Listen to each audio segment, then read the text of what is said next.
আসসালামু আলাইকুম বন্ধুরা, আপনারা কেমন আছেন? তো সবাই আমার জন্য দোয়া করবেন।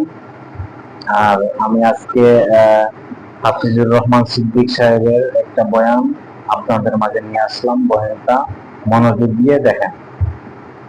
কোরআনটা পড়বেন ফজরের পরে সূরা ইয়াসিন, জোহরের নামাজের পরে সূরাতুর রহমান তেলাওয়াত করবেন, আসরের নামাজের পরে আম্মা ইয়াতাসাআলুন, মাগরিবের নামাজের পরে সূরা ওয়াকিয়াতা তেলাওয়াত করবেন, এশার নামাজের পরে সূরা মুলুক তেলাওয়াত করবেন। হ্যাঁ বন্ধুরা, আপনার ঘর ফেরেশতারা পাহারা দিবে, আপনার ঘরে কোনোদিন চোর ডাকাত আসবে না, আপনার স্বামীর কামাই রুজিতে কোনোদিন অভাব লাগবে না।